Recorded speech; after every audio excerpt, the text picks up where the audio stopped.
Guys, I'm so honored and privileged to be talking to you today and to share a few ideas that perhaps can expand your thinking, can change your perspective, and ultimately can help to reduce suffering. It's always my thing to talk to you about storytelling because I've come to realize that we are all master storytellers in our own right. And while you might not work in the media and you might not write books like me, I assure you that in your own inimitable way, you are an ingenious storyteller. It's really interesting. About 7 years ago, I was working on a project here in Toronto, and it was a documentary about the Christie Pitts riots, which took place many years ago here in Toronto. And I was in a meeting with all the writers, and 4 or 5 of the writers were actually around alive and saw the Christie Pitts riots right in front of their very own eyes. But yet they each had a different account, a different version, a different narrative of what happened, even though they were at the same event. And even more interesting was each one of them would not budge an inch. They were so gripped and so stuck, literally and figuratively stuck on their own story. And it made me smile because I think we're all like that when it comes to the stories of our lives.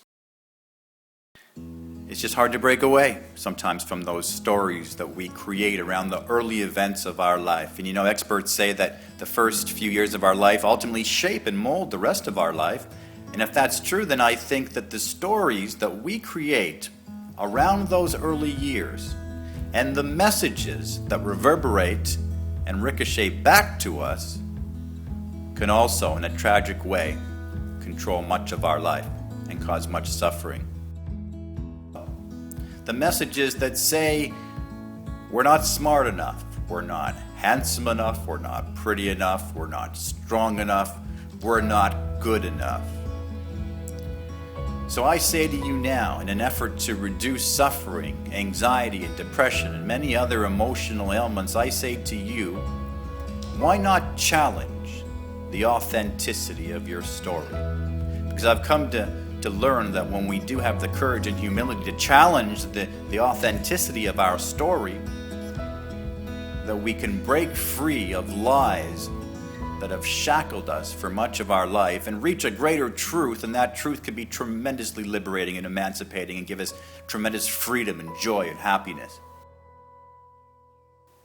Guys, while it's perfectly natural for a child to develop or conjure a story or a storyline built around the early years or the early events of their life, while it's perfectly natural to do that, it's also very true that when one does that they could very easily be buying into lies and fabrications. And here's why.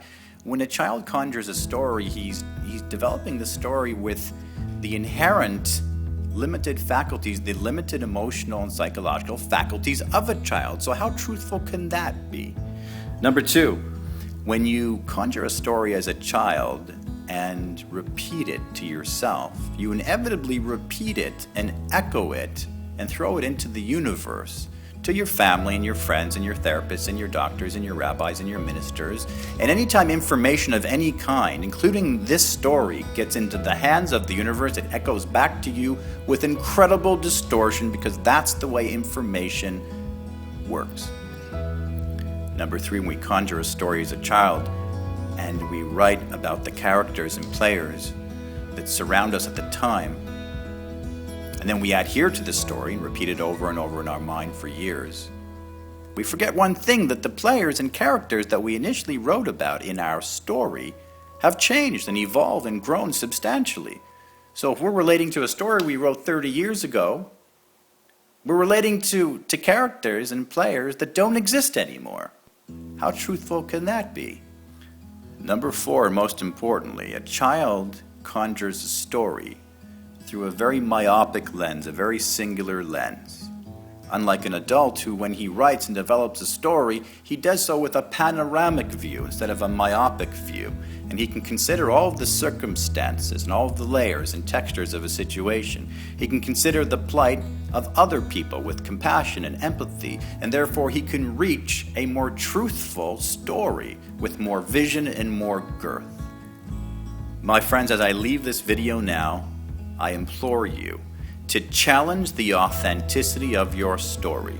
And if you're suffering from anxiety or depression or other emotional ailments, all the more so, I challenge you with humility and courage to challenge the authenticity of your story.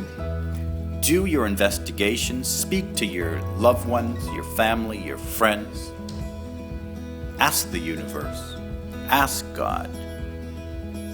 And if you do have the courage to question the authenticity of your story, I assure you, you might reach a greater truth, and that greater truth might bring you tremendous emancipation, liberation, freedom, and reduce suffering and pain in the process. I wish you all of the luck in doing that, and thanks for listening.